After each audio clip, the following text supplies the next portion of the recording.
कैसे हैं दोस्तों। आज पुनः समदरिया आईएएस में आपका स्वागत है। आज के लेक्चर में आज हम लखनऊ अधिवेशन के बारे में डिस्कस कर रहे हैं। अभी तक हमने भारतीय राज्य व्यवस्था की विभिन्न वीडियो बना चुके हैं, आगे भी बनाएंगे, लेकिन कुछ बच्चों की डिमांड पर पुनः इतिहास के भागों को लेके चल रहे हैं।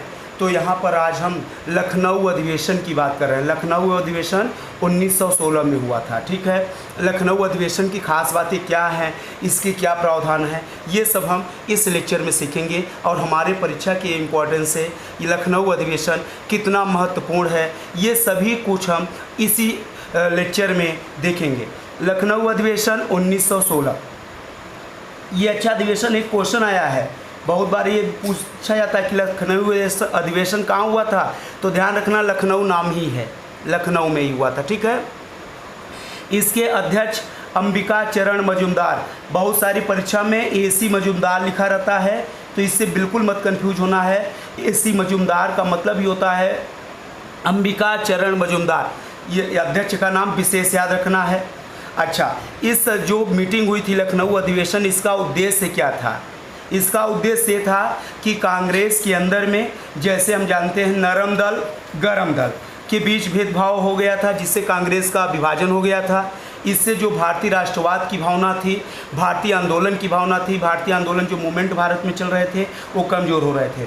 तो दूसरी तरफ हम ये देखते हैं कि कांग्रेस और मुस्लिम लीग ये भी आपस में बढ़ चुके थे। इन बंटने के कारण कांग्रेस का जो आंदोलन था, राष्ट्रवाद की भावना जो देश में पनप रही थी, वो कमज़ोर हो रही थी। इन्हीं राष्ट्रवाद की भावना को बढ़ाने के उद्देश्य से ही यह अधिवेशन हुए थे, और सभी भारतीयों को आपस में जोड़ना इस अधिवेशन का मुख्य उद्देश्य दिखाई पड़ता है। इस अधिवेशन की एक और ख़ास बात है, बाल गंगाधर तिलक, जिसके बारे में हमने आगे डिस्कस किया था। बाल गंगाधर तिलक 1914 में मांडले जेल से जब छूटकर आते हैं, फ्री होते हैं, और बाद में तिलक जी से एनी बेसेंट मिलती हैं, और इन दोनों ने ऐसा विचार किया कि अगर भारत में राष्ट्रवाद की भावना को तीव्र करना है और भारतीय आंदोलन को एक फ्लो देना है, तो सभी भारतीयों को साथ में मिलकर कार्य करने की ज़रूरत है। और इन्हीं दोनों के सुझाव पर, इन्हीं दोनों के प्रयास से, किसके प्रयास से? तिलक जी और एनी बेसेंट के प्रयास से ही लखनऊ अधिवेशन का प्रावधान हुआ था, और जिसमें भारत की सभी बिछुड़ती हुई पार्टियों को आपस में जोड़ा गया था।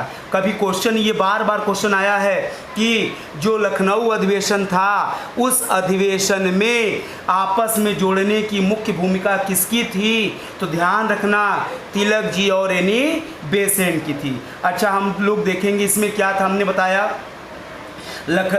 इसका लखनऊ अधिवेशन में हमारे पॉइंट टू एग्जामिनेशन दो उद्देश्य दिखाई पड़ते हैं, यही आपको ध्यान रखना। अच्छा, एक चीज़ हम बार बार आप लोगों से बता रहे हैं, ये विशेष ध्यान रखना है कि हमें कंपटीशन क्वालिफाई करना है, न कि विद्वान बनना है।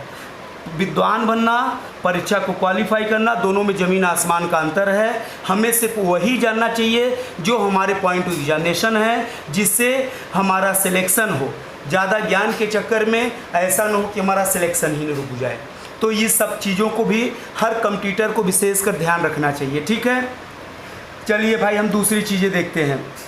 पहला उद्देश्य क्या था इसका, कि जो गरम दल और नरम दल था। गरम दल का मतलब होता है एक्सट्रीमिस्ट, और नरम दल का मतलब होता है मॉडरेट। अच्छा, ध्यान रखना है, गरम दल और नरम दल जो है ये विचार हैं, ये व्यक्ति नहीं है। ध्यान रखना है, गरम दल नरम दल विचार है। न कोई गरम है न कोई नरम है, राष्ट्रवाद का अलग अलग चरण है, ये हमेशा ध्यान रखना है। गरम दल, जब हमारे यहाँ राष्ट्रवादिता की भावना जब कमज़ोर थी, ब्रिटिश मजबूत स्थिति में था, तब हम लोग नरम थे। जब हम मजबूत होने लगे और राष्ट्रवाद की भावना जब बढ़ने लगी, तो धीरे धीरे गरम दल अपने आप उभार पर दिखाई पड़ने लगता है। यह दोनों आपस में अलग अलग हो गए थे, बाद में एक किया गया। कैसे हुआ हम आगे डिस्कस करेंगे। तो दूसरी तरफ कांग्रेस और मुस्लिम लीग। कांग्रेस, जिनका मुख्य उद्देश्य किसी भी तरह से भारत को आज़ाद कराना है, आप लोगों को पता है कि प्रेजेंट का जो कांग्रेस है, भारतीय राष्ट्रीय कांग्रेस, इस कांग्रेस को वह कांग्रेस समझने की भूल मत करना, क्योंकि प्रेजेंट का जो भारतीय राष्ट्रीय कांग्रेस है, इसकी फाउंडर संस्थापक कौन है? श्रीमती इंदिरा गांधी जी हैं। और उस समय का जो कांग्रेस था, जिसका उद्देश्य भारत को आज़ाद कराना था, उस कांग्रेस के संस्थापक कौन थे? A.O. ह्यूम थे। और उसका उद्देश्य भारत को आज़ादी दिलाना था। एक कांग्रेस के बारे में एक हमारे मन में क्वेश्चन आया, आपके एग्ज़ाम में ये क्वेश्चन पूछा जा चुका है कि कौन से क्रांतिकारी थे जिन्होंने ये बोला था कि कांग्रेस जब भारत को आज़ाद करा लेगा, यानी भारत के आज़ादी के बाद कांग्रेस को समाप्त कर लेना चाहिए, यानी भारत की जो आज़ादी, कांग्रेस का उद्देश्य था जब वो आज़ादी मिल जाएगी तो कांग्रेस को समाप्त कर देना चाहिए। तो ऐसा किसने कहा था? गांधी जी का ऐसा विचार था, ये विशेष ध्यान रखना, ठीक है भाई। तो यहाँ कांग्रेस और मुस्लिम लीग को आपस में क्या करना था? एकजुट करना था। अब हम इसके बारे में थोड़ा सा, ये मेन बेसिक कॉन्सेप्ट है जिसके बारे में हमें पूरा अध्ययन करना है। अब हम लोग इसके डिटेल में चलेंगे कि आगे क्या इसमें प्रावधान हुए थे, ठीक है। तो नंबर 1, पहला हमने ये देखा कि पहला रीज़न हमने क्या बताया था कि गरम दल नरम दल। ये क्या है? हम सभी को पता है कि 1905 में हमारे देश में स्वदेशी आंदोलन चल रहा था। स्वदेशी आंदोलन का जो मुख्य उद्देश्य था ना, क्या था?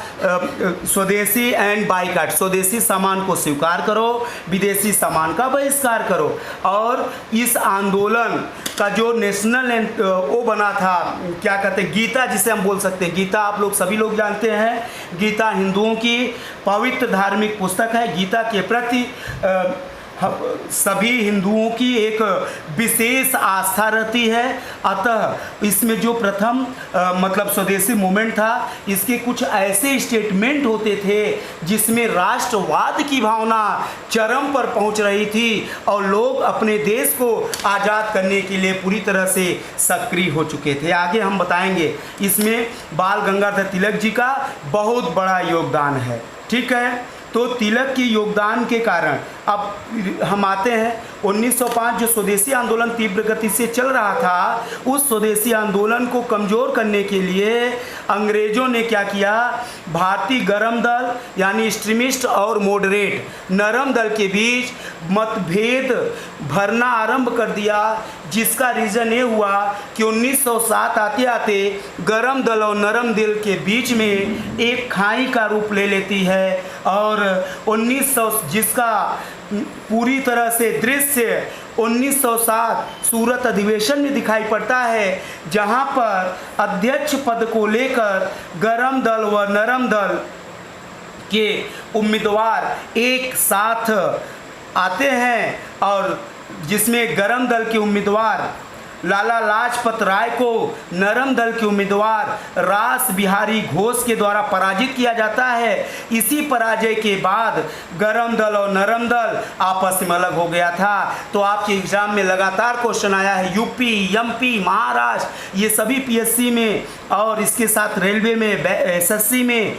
स्टेट परीक्षा में कि कांग्रेस का विभाजन किसके कारण हुआ था। तो ध्यान रखना, कांग्रेस का विभाजन जो हुआ था 1907 सूरत अध्यक्ष पद को लेकर हुआ था, यानी कांग्रेस अध्यक्ष सूरत इलेक्शन या सूरत इलेक्शन बोल सकते हैं, या अध्यक्ष पद के इलेक्शन को लेकर कांग्रेस के अंदर विभाजन हुआ था। और इससे नरम दल गरम दल दोनों आपस में अलग हो गए थे। और इसी अलग होने के बाद ही हम देखते हैं कि अंग्रेज़ों ने इस मौके का फ़ायदा लेकर तिलक जी को 1908 में 6 ईयर के लिए मांडले जेल भेज दिया था, जिससे कि जो स्वदेशी आंदोलन था वो रुक गया था। पुनः जब तिलक जी जेल से बाहर आते हैं 1914 में, तब उन्होंने पुनः भारतीयों को कांग्रेस की गरम दल नरम दल को एकजुट करने के लिए 1916 में लखनऊ अधिवेशन में यह चीज़ प्रस्ताव लाते हैं, जिसका रिजल्ट ये मिलता है कि जो गरम दल और नरम दल के बीच की जो खाई थी वो पूरी तरह से समाप्त हो गई और पुनः राष्ट्रवाद की भावना को लेकर, देश को आज़ाद करने की भावना को लेकर ये सभी आपस में जुड़ गए। एक चीज़ हम लोगों को, एक चीज़ बराबर हमारे ये हम देखते हैं कि कुछ लोग ये कहते हैं कि गांधी जी इंपॉर्टेंस हैं, गांधी जी ने भारत को आज़ाद कराया। कुछ लोग कहते हैं कि सुभाष चंद्र बोस, कुछ लोग कहते हैं कि पंडित जवाहरलाल नेहरू। डिफरेंट लोगों का अलग अलग मतभेद है। तो उन सभी लोगों के मतभेद के बीच में से हम एक बात कहना चाहते हैं कि हमेशा ये ध्यान रखना है कि चाहे हमारे जितने भी क्रांतिकारी थे, उन सभी की राष्ट्रवादिता की भावना बहुत महान थी। उन सब का एकमात्र उद्देश्य था अपने देश को आज़ाद करना। अतः हमें कभी भी इनमें गरम दल या किसी नेता को स्पेशलाइज नहीं करना चाहिए। ये सभी का कहीं न कहीं सभी का मुख्य उद्देश्य भारत को आज़ाद करना था। भले ही सबके रास्ते अलग थे, जैसे विभिन्न नदियाँ, चाहे नदी हो, गंदी नदी हो, अच्छी नदी हो या कैसी भी हो, सबका मिलन समुद्र में होता है। सेम इसी तरह से सभी क्रांतिकारियों का जो मुख्य उद्देश्य था वह भारत को आज़ाद करना था। दूसरा भाग हम देखेंगे मुस्लिम लीग के बारे में। 1905 स्वदेशी आंदोलन को कमज़ोर करने के लिए ब्रिटिश के इशारे से ढाका के नवाब सलीमुल्ला, ढाका के नवाब का नाम क्या है, सलीमुल्ला व आगा खां के द्वारा मुस्लिम लीग की स्थापना की गई थी, जिसका एकमात्र उद्देश्य स्वदेशी आंदोलन से या कांग्रेस से या क्रांतिकारी मूवमेंट से मुस्लिम कम्युनिटी को अलग करना था, वह अंग्रेज़ों का समर्थक बनाना था। और काफ़ी हद तक ब्रिटिश इसमें सफल होते हैं। वैसे तो देखा जाए कि जो उच्च क्लास मुस्लिम वर्ग है वह तो मुस्लिम लीग में शामिल होता है, लेकिन निम्न और मध्यम वर्ग राष्ट्रवादिता की भावना से प्रभावित होकर फ्रीडम आंदोलन में जुड़ा रहता है।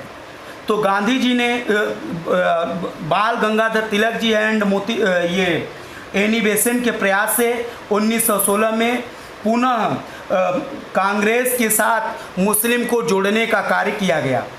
इसको भी 1916 में देखा जाता है और 1916 लखनऊ अधिवेशन का एक महत्वपूर्ण बात है।